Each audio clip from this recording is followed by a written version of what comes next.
Okay, so now we've rinsed off, we're now going to go to the drying phase. So we're using one of our double twist drying towels, so we're not using a chamois leather.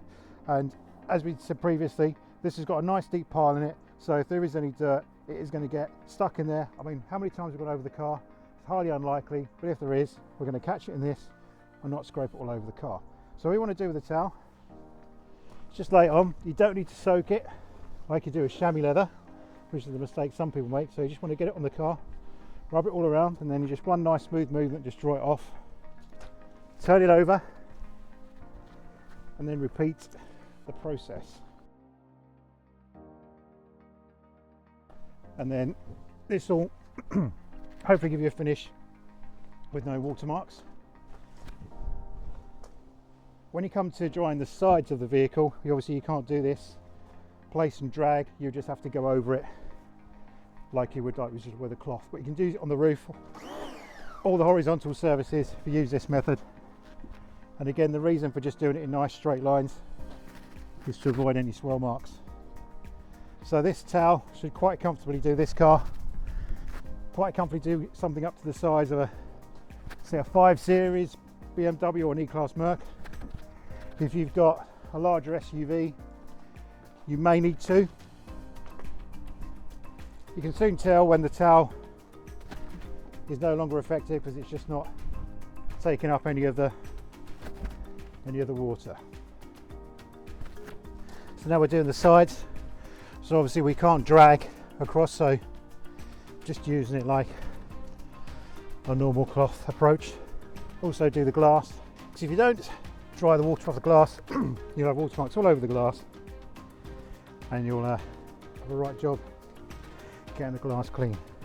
Probably a tip as we're coming into the winter months is just when you can, after it's been sub-zero, you can just put citrus wash onto the car and then jet wash the car.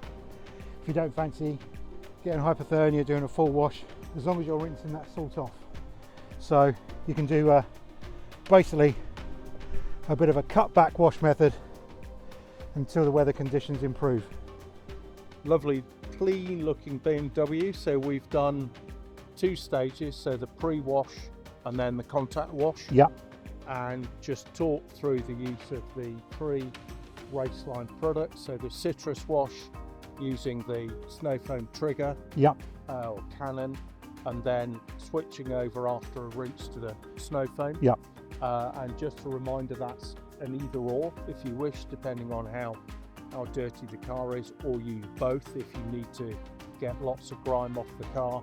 And then with that done and rinsed off, then we're into the contact wash with, as you said, all the tips, yep, and tricks for trying your very best not to damage that expensive paint or lacquer and trim and so on, and then just drying off with tips and tricks on drying towels and how not to get any swirls on the paint. Yeah, exactly. So these are the basic steps.